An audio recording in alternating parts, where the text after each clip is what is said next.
All right, I think we are live. Meeting is now streaming on custom live streaming service. Great. Good morning, Roger. It's a couple minutes before 9. Yep. Good morning. Let people accumulate here. Okay.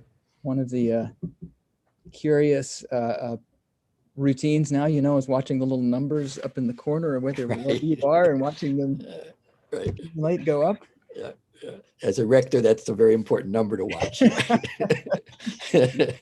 Yeah, we've been. I've been there. Yeah.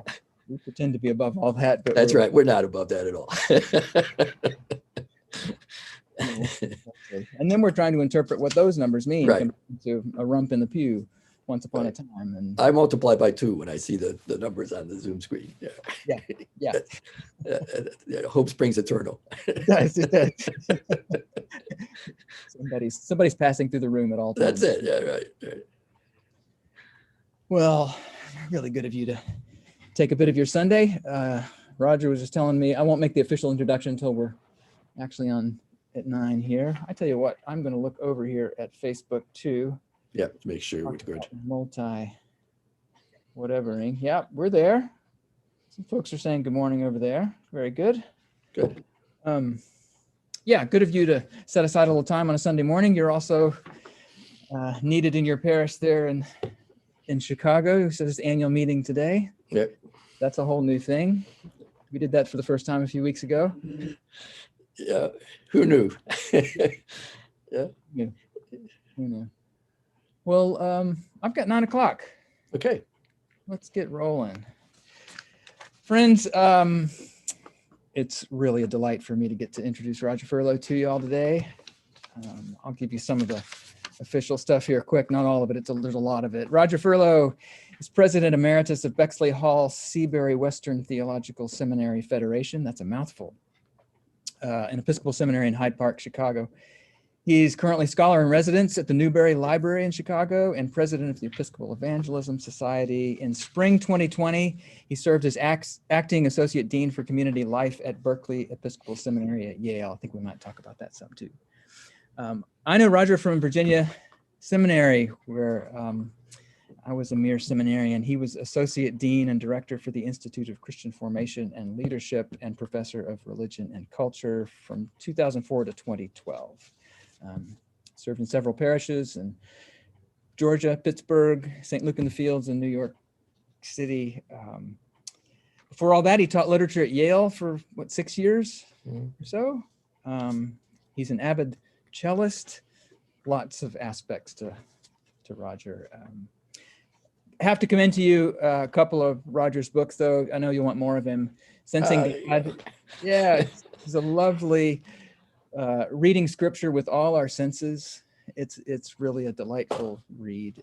He also has a book that he edited on heaven that I think I must have it at home. I looked on my shelves. Wonderful collection of perspectives on heaven, some of which I still forward to people to this. Great. Okay.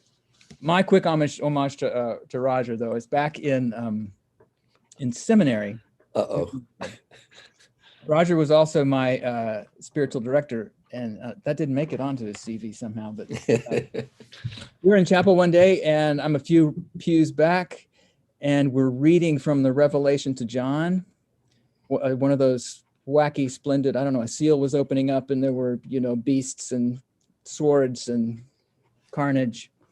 And I see Roger's head just kind of tip over like this on the little finial on top of the edge of the pew. And I got to wonder what he's taking in. And we walk back over to his office and he says to me, what were those people going through? The people who wrote that down. And that's 17 or 18 years ago now, Roger. And Wow. It is fresh to me because it changed the way I read a book that felt like a lot of violence had been done through it to my religious imagination. So thank you. You're welcome. Never know what you're gonna. You never know what people remember. Well, let's roll into the way this is going to work. Is we're going to talk a little bit for about half an hour, about 30 minutes or so, and then I'll glance over. And Robin Banks, our communications director, is also in the other room. monitoring Facebook comments. So if all of y'all on Facebook, be sure to say hello to everyone, to your friends there, let them know you're here. And if you've got questions as our conversation unfurls, feel free to type those into the comment section, and we'll try to address a few of those about 9:45. But we've got more than enough to talk about. I sent Roger a few ideas for questions. So really looking forward to it. Thank you, Roger. Yep. Happy to be here. Initially, the idea was to talk about what it means to be a liturgical people who've living through a pandemic as our overarching topic, I guess, but there were a few ways in. I was curious as soon as I heard that you were interested in the project at Bexley Seabury enough to go throw yourself into it from VTS. That's pre-pandemic, but I'm very curious about any reflections you have about that experience and what it says about formation in general in the Episcopal Church now and moving ahead. Thoughts on that? Yeah, well, that was actually, as I think back, it was the hardest job I ever had in my life. Yeah, I bet. Those 5 years were challenging. It's because we were really trying to make a new thing out of two very old things, two seminaries that had, how to put it, high reputation among themselves for what they were. But in the larger worldview, they were dying. They were dying. In fact, one had already declared financial exigency and had separated from its faculty and suspended its Master of Divinity program. They had property up in Evanston across from Northwestern University, which was falling apart. And the other was a tiny, tiny seminary that dates back to the early 1830s. And they'd been moving from one place to another for the last 150 years. And they were finally, when I found them, they were in Columbus, Ohio, embedded at Trinity Lutheran Seminary. So my job was to make two boards into one board and to find a legal way to use ancient legacies as scholarship money across both seminaries. So it was very complicated. But in some ways, the legal stuff and the institutional stuff was the easy part. It was getting people to understand that this was larger than their own histories, that they needed to set their own histories aside. They needed to set all of their institutional loyalties aside and to think about what makes a leader in the church.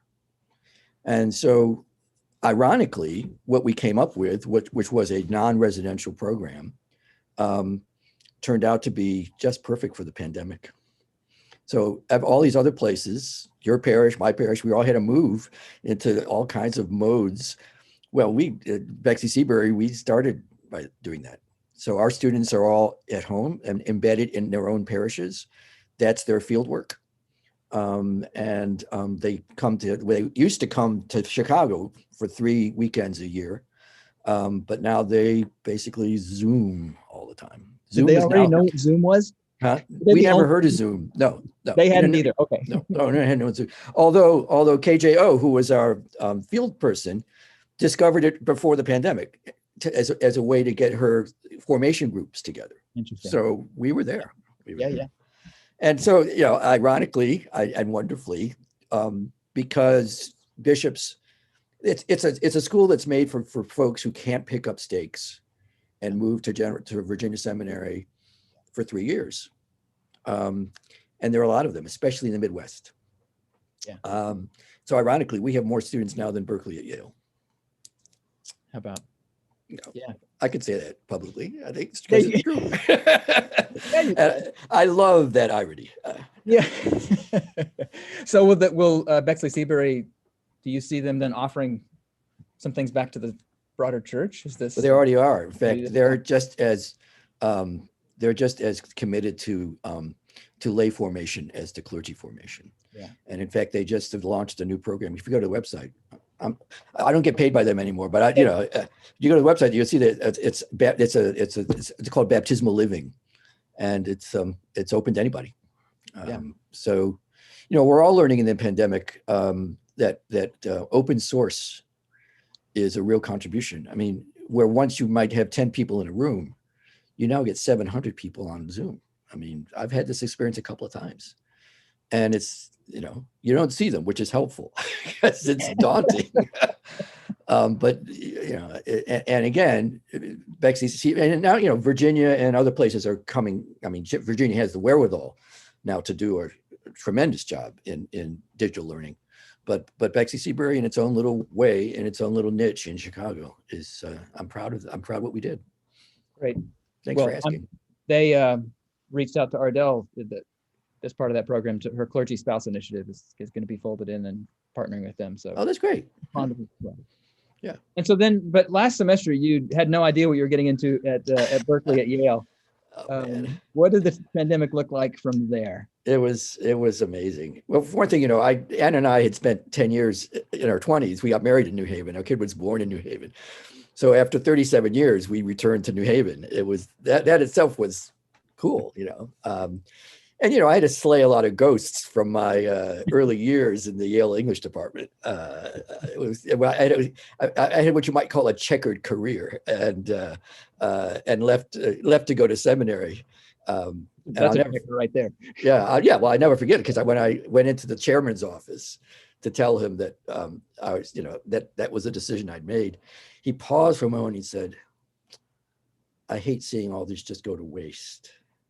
And I thought, boy, am I right in leaving this place? I need to get out of here. If that's, that kind of bubble that these folks tend to live in. So anyway, we went back to New Haven, and Yale has even more wealthy than it was when we left.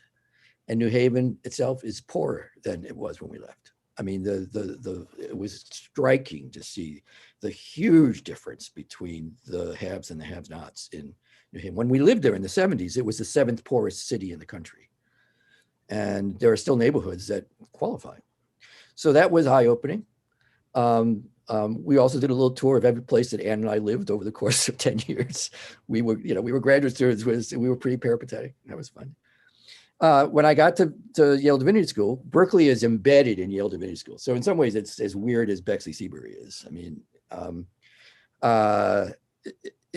it's been around for a long, long time. It has a sense of its own prestige, like every Episcopal seminary has. Is proud of itself. And my job was basically to back up the wonderful woman named Kathy George, who was the acting dean. She's a remarkable person. And I taught a course in liturgy. I taught a course, basically, it was how to marry and bury people is what the course was. It was kind of practicum. And we were doing kind of role playing and the tradition at Berkeley is that in spring break, all the seniors go to Canterbury Cathedral for 2 weeks. So that was one of the reasons I took the job. I said, "Yeah, we're going to get to go to Canterbury with the seniors." And then, of course, that was the beginning of March, and literally the day before we were going to go, Yale said there will be no foreign trips for the foreseeable future. And that started the whole thing. I mean, it was March 13th, I think it was. And so everybody had to change. I had to figure out, like all the colleagues, everybody at Yale, every professor at Yale had to figure out, once spring break was over, immediately we have to discover Zoom. We have to discover how to use Zoom. We have to reshape our syllabi. And the class I had just before the spring break, we focused on healing ministry, what it means to lay hands. Okay. Wow. And that turned out to be extraordinary, prescient, because the first class when we got back was how to do a funeral. So what my students told me was they had no idea that this was going to be so moving and troubling all at the same time. Yeah. But we all learned a lot. We all learned a lot. So we did a virtual commencement, which was, we're glad we did it, but it was a sad thing to do. Yeah. And then Ann and I drove back to Chicago, and this was on May 30, Memorial Day weekend. And our plan was to stop in Cleveland, because the hotels were so cheap, we booked a room in the most expensive hotel in downtown Cleveland, which is sort of the halfway point. But we got about 50 miles out of Cleveland. I said, "Yeah, let's turn on the radio because it's a little weird out there." And it turns out the hotel was on lockdown because of riots in the street. And so we stayed at the airport, and it was the first, and then we got back to Chicago, and there were National Guard troops everywhere. And so it was a very odd spring, because that was when the first looting happened in Chicago. Yeah. Oh my word. Anyway, Well, there's it's a long answer there. to a short There's question, lot but there, but I'm looking at the liturgical piece. yeah, I mean, you what you said is you had just told people how to lay hands on right. one another, Yeah. not point in the direction, not lay hands on your television set, not, right? Liturgy involves bodies, Right. And then burials, you know, Which we did virtually. Yeah, right. So, which of course, is what everyone's doing is virtual or postponed funerals. The thing about the healing moment, that was an interesting class, because, you know, touch has become problematic in churches. Yeah. Not just because of the pandemic, long before the pandemic, Yeah. because of all the issues about sexual misconduct. So we had to sort of talk about, do you ask people permission before you touch them? And I had them lay hands on each other, but they had to first have a conversation about the implications of that kind of touch. The other thing that you know, there was, we all sort of changed the assignments about the grading. It was, you could opt out of grades, but I gave them a final project. I changed the final project entirely, and I asked them to design a liturgy to mark the end of the pandemic. And I got all kinds of things. I got some big Easter celebration with trumpets. And I got one person said there will not be one because it will not end. That's how people were feeling at the time. So in some ways, I never taught a liturgy course in that kind of context. Right. And but it really sort of drove home that it's not about following the rubrics. Yeah. It's about using this, speaking this language, and enacting this language in response to real concerns and real, real crises. Yeah. I hope they learned something. I did. Well, they had to have. And part of what we're learning is that our bodies still matter. Mm-hmm. And and touch still matters, maybe more than ever. Like, how do we relearn some of these things? You know, I mean, if shaking hands stopped, when I officiated a marriage, I'll tell them, you know, that you take the right hand. I'm going to have this awkward thing, or I'm going to have you reach out and take the hand of the person you're making. It's ancient. It's ancient that we've taken the hand of another human and said, I promise things. And those are liturgical questions. And when I hear you talk too, I feel like when you taught us liturgy, you brought the things into the room, the stuff into the room. And you also didn't let us squirm away from the danger implicit in some of those things, the risk implicit in some of those things, alcohol one. Yeah. And I feel like we're probably embedded in this is how we navigate risk, that we're trying to understand what risks are necessary as we are a liturgical people, a relational people, and what risks are irresponsible. And you know, you also realize that as you know, it's the end of Christendom in that sense. Being a Christian is taking a risk. I mean, it's the risk of loving, it's the risk of touching, it's the risk of being there for someone. I mean, you know, the whole thing about masks. I mean, the mask is not to protect you, it's to protect somebody else. And I can't think of anything more Christian than that. And yet, we're in a culture where that's become so problematic. Yeah, so I think of mask wearing as a liturgical moment. Yeah, that's helpful, right? Because it's an action that, you know, it's an action about, okay, you're not gonna take a risk with somebody else. Right. And what I bring to it makes all the difference too. Right. I've often walked into some churches and felt like making the sign of the cross as a secret handshake here to figure out if you know actually who we are, and other places where it feels like bodies actually expressing something that we can't otherwise. I guess a mask could be the same thing. That's right. I could embody concealment, fear, protection from you. It seems like we have to be talking about that if we're actually not to let the liturgical items, the physical things, do the wrong kind of work on us. Right. And liturgy is all about physicality, and as opposed to we Protestants tend to be very word centered, right? Which is fine. It was the Bible suddenly became central to our during the Reformation. But one of the things, thank God for the Anglicans, they did so many things wrong, but the one thing they didn't do was get rid of the liturgy. And so we still have this legacy of, an actual piece of bread, an actual sip of wine, an actual oil on the forehead. I had people actually, when we did the healing thing, I had them anoint and just tell me what it felt like to have oil on your forehead. Mm. Yeah. And you expect to smell it. Yeah, I don't want any religious talk. I just want to know what it feels like. Why is oil such an ancient symbol? Yeah. Those are great conversations. Yeah, exactly. Well, I love the thought of bringing masks into those conversations rather than saying we're finished with them. Right. Yeah, I mean, I have my first inoculation. I'm an old guy, but I'm still going to wear the mask because I might not get it. I mean, in some ways it's perfect. I can't get it. I can't get COVID, but I can give it. Mm-hmm.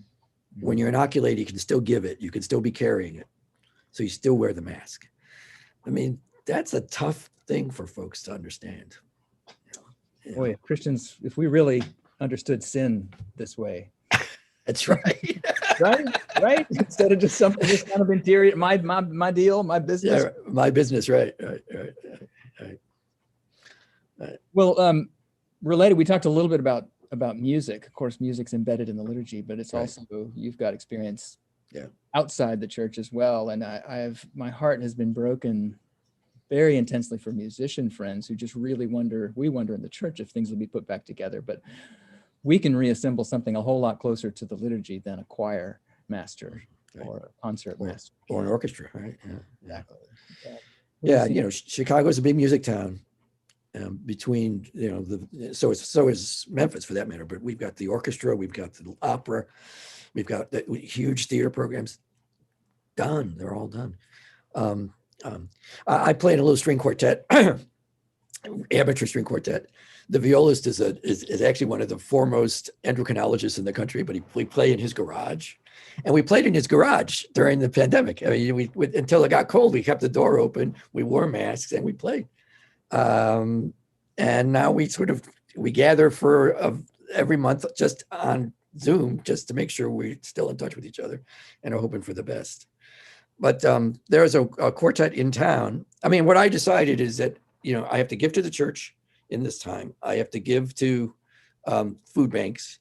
And because I'm a musician, I need to help musicians in some way. Mm. And so the way we do it, there's a wonderful quartet that plays both classical and contemporary music called the Spectral Quartet.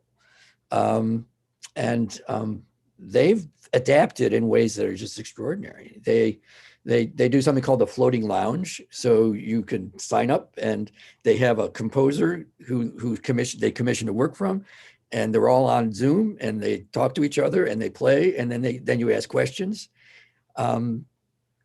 That's it, and then you can donate, anything from $10 to $1,000, and they're going to continue that. I mean, that's a kind of a cross, it's crossing boundaries, and that's what musicians are now going to learn how to do. The choirs, we've compared notes. I mean, our choir director he's been doing amazing things, but personally, spiritually, it's tough for him and for all the musicians. Yeah, absolutely. I'm just realizing there are some nice some comments here that we could throw in. Yeah. One question from Rachel is how have you used historical responses to liturgy during plagues and pandemics to shape how we do liturgy today? Any conversation of other eras? Yeah. In fact, one thing that Nick Christakis, who's a very distinguished professor at Yale, just wrote a book about the plague. And he said, the one thing to remember about plagues is that they end.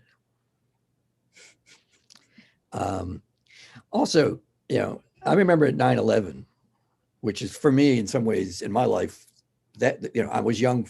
I remember the Kennedy assassination. That was a big deal for me, but 9/11 was the real big deal. Even then, I was in New York. I had a parish. We were just, 10 blocks away from the World Trade Center. But I said, in the London Blitz, 9/11 happened every day for months and months. And London recovered. And we will recover. We will not be the same, but we will recover.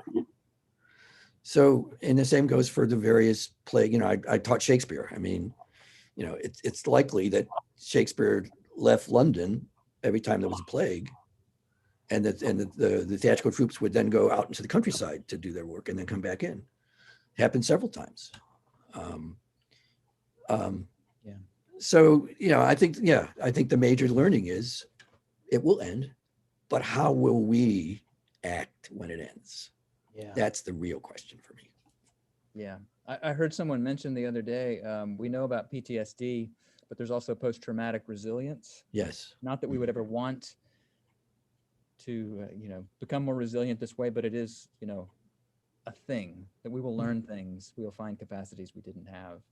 And I think we're seeing it. I think we're seeing it among many, many people. But, medical workers, oh my God. Yeah. Do you have a lot of medical work people in your, you must have. Yeah, quite a few. It's a big medical community in Memphis. Yeah. It's a blessing to have them like directing us, how do we Yeah. parse through the scientific truth about the thing as we know it.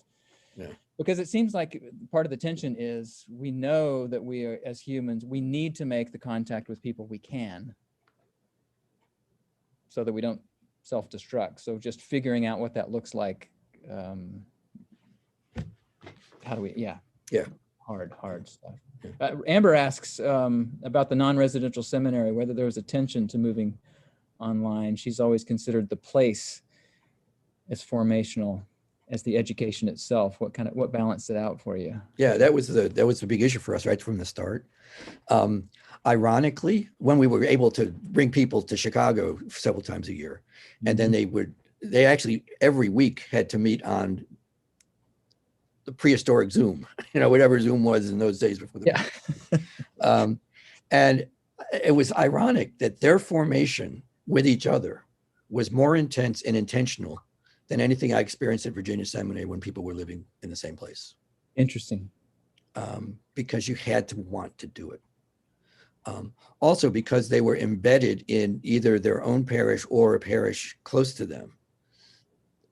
That parish also was intentional about being a place of formation. That was the deal we made with that parish. Yeah. So, it's different, and we never claimed that it was better.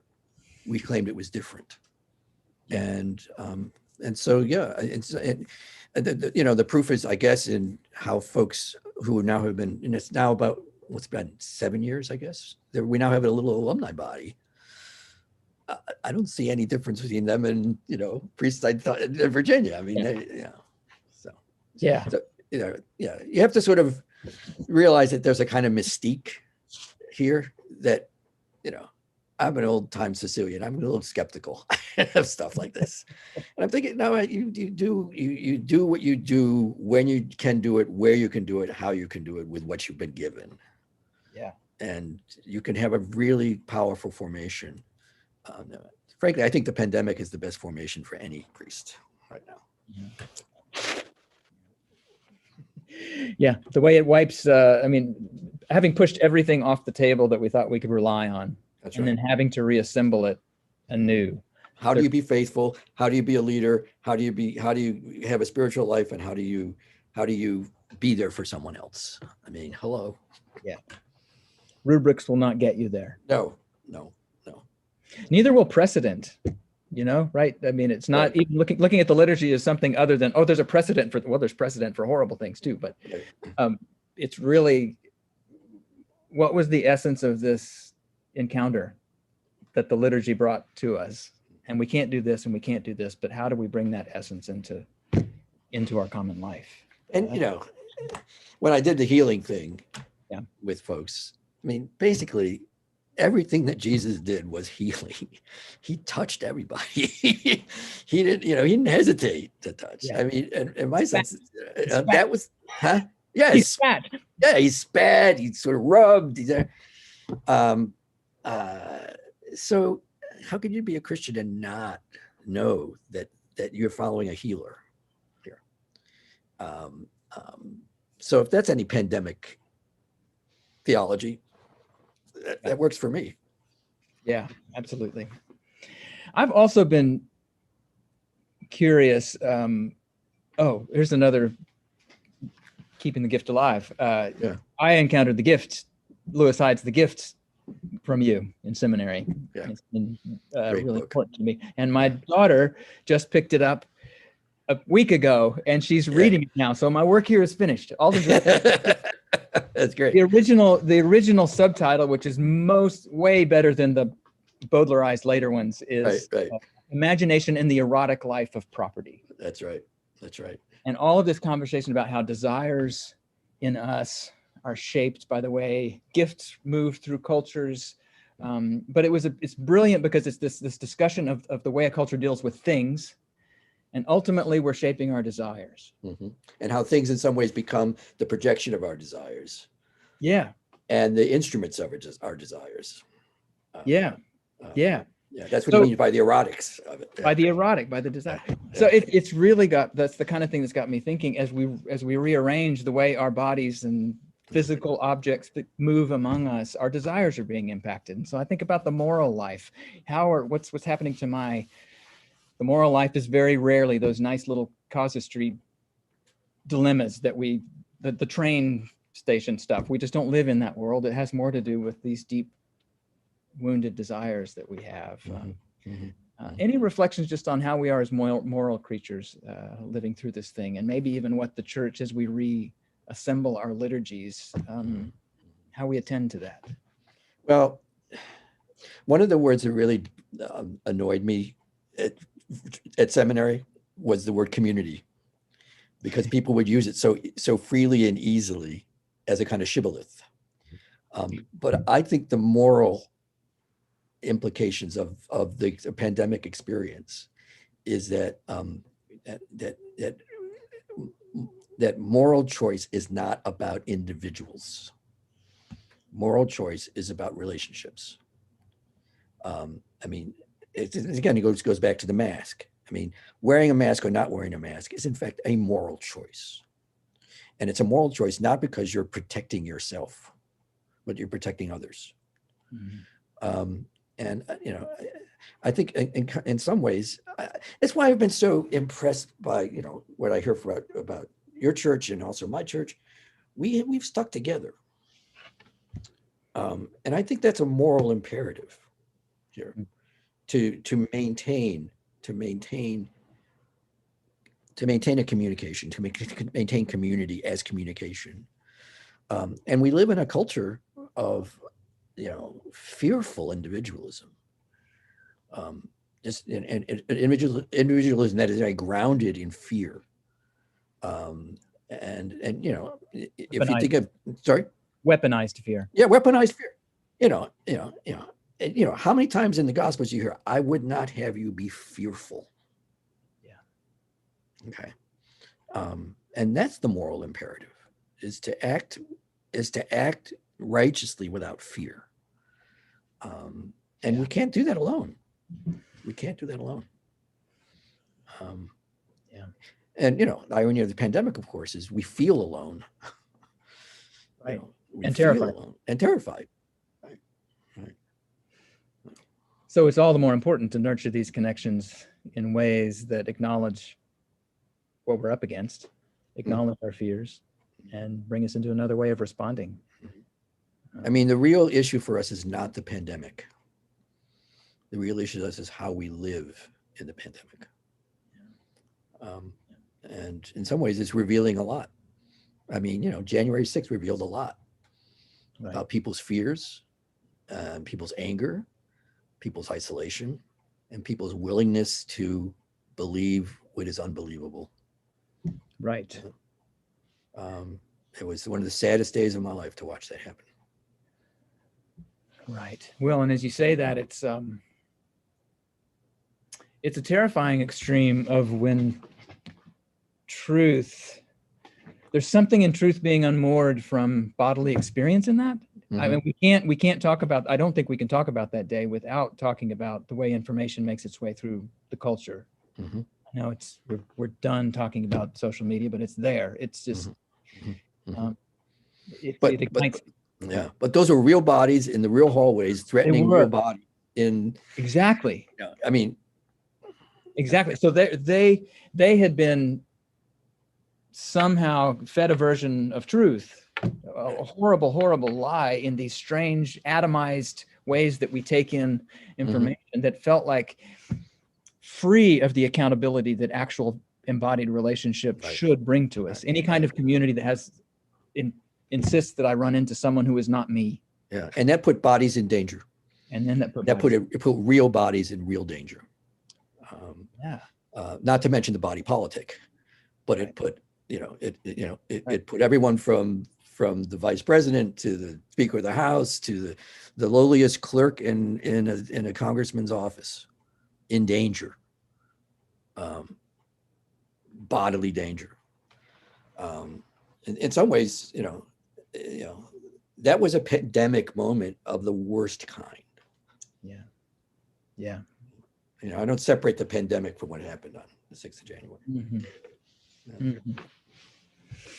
Yeah, this is what happens when we don't know how to be a body in the world. Right, that's right. Well, what does the church offer? I mean, I'm retired. Well, then you can say anything you want. I tend to be jaded. I've become allergic to the question that says the church. Yeah, that's fair. I mean, what do we offer each other through our churches? Yeah, that's for me the question. What a Christian, yeah. Because the church is changed over many millennia and will keep changing.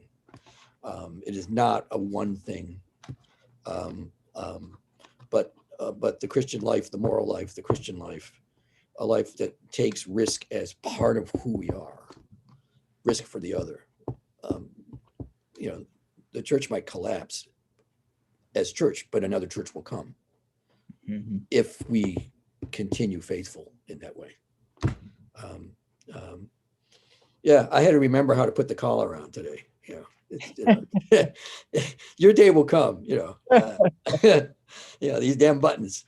Yeah. And I realize, okay. In some ways, that's what retirement does for priests and clergy, is that you have to really rethink what matters. What matters religiously, what matters spiritually, what matters in your relationship to an institution for which I'm very grateful. I mean, they're paying me a really nice pension, and I've devoted the February 5th was I was ordained in 1985. So what's that? It's a long time ago. That was my anniversary. 36 years. It can't be that long. Yeah. Wow, can it be? I graduated high school in 1985. I hate to say it. There you go, man. And that was the Feast of the Martyrs of Japan. Oh, never forget it. Silence. And I was a priest in Augusta, Georgia, at a huge parish in Augusta, Georgia. And I had for my preacher for my ordination, I asked my close friend Linda Stroma, who's now gone, who was a very large woman, and she was an intellectual and an indigenous. And it's the first time any of those kinds of people and a woman had ever been in the pulpit in Augusta, Georgia. Wow. So when I think of church, I think of Linda. I think of people that are, that matter. I think of my students. I mean, it's like when you preach, you never know who you're going to touch and how you're going to touch, if I may use the word touch. And that's one of the great joys. The same for teachers, I think. Well, the Martyrs of Japan, that Taku Endo's novel, The Silence, is right. difficult favorite of mine, but it's when we really think about what Christian people have endured Right. and stayed alive through. I mean, deeply, deeply alive, and it's in the Even DNA. alive, even when killed, even when martyred. Yeah, And exactly. that's why we remember them. Yeah. Exactly. Now, would I have preferred the Feast of Mary Magdalene? Yes, to be ordained. Yeah. You play the cards you're dealt. Hester Mathis is on saying, Do I you know have Hester to- Mathis? I think yeah, I do. she's across town, and she grew up in this parish, and she's Uh, across town at Holy Communion. yeah. But you helped her class recognize post-traumatic resilience after shepherding them through the earthquake of 2011, facing and living through her strange phobia. Another experience, unsettling experience, I guess. Yeah. Is that a question? She just stated, I guess it's just a statement there that she was Yeah. remembering back. Yeah. You're helping folks find some resilience after something quite literally shakes them to their core. Right. Yeah. My heroes actually from 9/11 are the clergy who showed up to be chaplains and turned out to be chaplains to the not to the rest. There were no rescues, so they were chaplains to all the workers down there who were having PTSD. Yeah. And every time they found a bone, they would immediately get a chaplain and they would do a service to move the bone out of the ruin. I mean, that's resilience. And of course, many of my clergy friends who were part of that, they also have PTSD. Yeah, of course. I mean, they go together. It's not an either or. Right. Yeah. We need to tell these stories. I think another thing that January 6th did to us, to our collective imagination, is it brought something to the fore, as did the murder of George Floyd and many other things, many moments, these horrific truths about ourselves. Mm-hmm. And honestly, I can, on my worst days, I'm terrified that we don't hold even just enough common sense of what is truthful and what is true to even live peacefully together. And what's down at the bottom of us, what's at the core of us, so I can go that way, but I feel like we need some of these stories too of resilience and the parts of the human spirit, which the Imago Dei that we've seen come forth in these times, because I can go the other direction. I'll tell you where I am right now at this very moment. I'm on the 26th floor in Hyde Park, which is in Chicago, the cusp between the University of Chicago neighborhood and the South Side and the West Side, which is historically red line Black neighborhood, disinvestment everywhere. So I look out my window looking south and see the whole South Side and the whole West Side, where murder rates are high, kids have nothing to do, there's no investment. And you can look out there and say, this city is just a horrible mess. Or you can look out there and say, there are people out there who are working hard to be neighbors to each other, especially now in the pandemic, because the death rate on the South Side is very different from the death rate on the North Side in COVID. Right. So it's not an either or. It's life is a both and. Okay, that I look at the devastation out my window. At the same time, I look at the real rays of hope among people who care about their neighborhoods and are doing something about them. Yeah, absolutely. Amber says in Defoe's Journal of the Plague, he wrote, "The established church largely vacated London. Vicars could afford to abscond to the country. The Baptists, unestablished ministers, largely couldn't and stayed, filling the pulpits of those who were staying safe." I'm a little haunted by this old story and how as we all should be. Of course, Defoe had his own agenda, but nonetheless, it is true. I mean, there was a story yesterday. There are now vaccination centers being set up around the South Side, and there was a woman who was giving out. She was doing inoculations, and she said in sort of wonder but also anger, she said, "How come there are all these white people here?" you know, well, it's called privilege. I mean, you know, African Americans, you know, mistrust the medical establishment. They know, you know, how they've been treated by the medical establishment. They don't want to be inoculated. So the places, you know, and so all the white folks just find their way to these places. Can you blame them? No, they want an inoculation, but it sort of reveals deep chasms of mistrust, Right. in my city.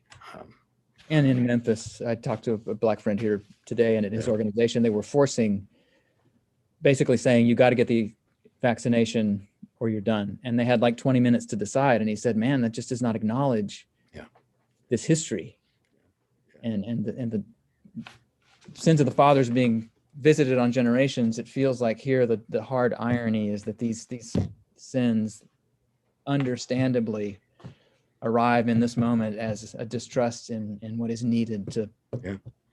It's tragic. It's just tragic. So well, that's sort of a low note on which to end.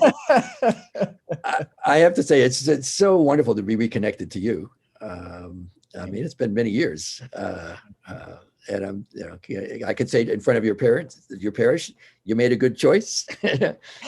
bringing Scott on, I think it's. I'm delighted. It seems to be the right match, and I'm just delighted you're there. It's good. It's good for us. And I didn't say earlier that, you know, Roger's the one that it's only every several years that we connect. But it was when I just considering this move over here, Ardell said, well, you're going to call Roger. It's nice. I called Roger. Yeah. We Roger talked. said, no, I wouldn't have come. No, you didn't.